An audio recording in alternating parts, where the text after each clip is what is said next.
Children are unique, to say the least.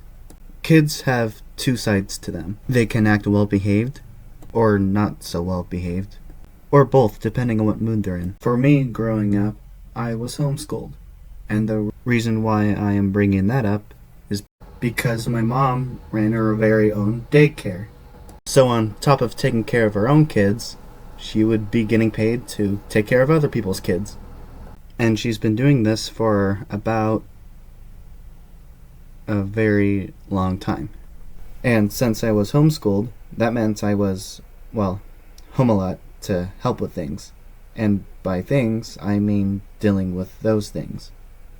Back in school, I would usually start off my day by getting up in the morning. I mean, the afternoon. And my mom had her daycare at our own house, so it would get pretty chaotic when I would first wake up. And this was the normal for me. And then my mom would come over and be like, "Hello, good morning. Did you sleep well, Andrew? Are you hungry? You want some breakfast? Here, hold this." So I grew up babysitting, between helping out with my mom's daycare, and I currently have 4 nieces and 2 nephews. I get it when people say things like kids are loud or annoying, because it's true. But the one thing more annoying than your own kids are other people's kids. Aren't they the worst? Because you don't know them very well. They can be highly unpredictable. You don't know what's going to happen or what they're going to do. All you can do is just sit back and watch all the disasters unfold. They could go through a severe mental temper tantrum, but there are times when they can act pretty funny. There are those times where I would be at a restaurant and I could hear some kids behind me saying or doing something pretty hilarious. They don't always act like that. Sometimes they can act, and it's not even always the kids themselves that annoy me when they throw those fits in public.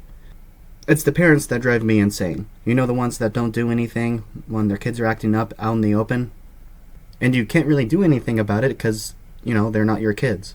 Especially if you're a guy. You can't just walk up to somebody else's kids and discipline them right in front of them. There were those times where my mom would take out her daycare kids or her grandchildren out somewhere, and I would usually go with her. And if she ever left somewhere to go do something for a couple of minutes, I would be left in charge. And if they started misbehaving, I would have the legal authority to tell them to stop it. But you can't do that with other people's kids. Even if you have a kid that's throwing a tantrum and the parents are right there in front of them, you just have to wait for the time to pass. I mean, technically I could do something. What's the worst that could happen? There was this time where me and my mom were at the store and we came across these couple of kids who were really going at it with each other. And the mom was right there, well aware of what they were doing. Usually it's irritating when the parent doesn't do anything, but when we saw the mom's face when she passed by us, we understood why. She looked so miserable and tired, you could definitely tell that she was telling her kids to stop fighting all day long. And the kids were still Mom, she's touching my side of the cart! No, I'm not, he's touching my side! No, too! Mom, she stuck her tongue out on me! No, this is sticking my tongue out on you! And we could still hear them on the other side of the store. Mom, she still touches me! No, I got it! This next one is back when I was a kid. Yes, there were kids who I thought were annoying back when I was a child.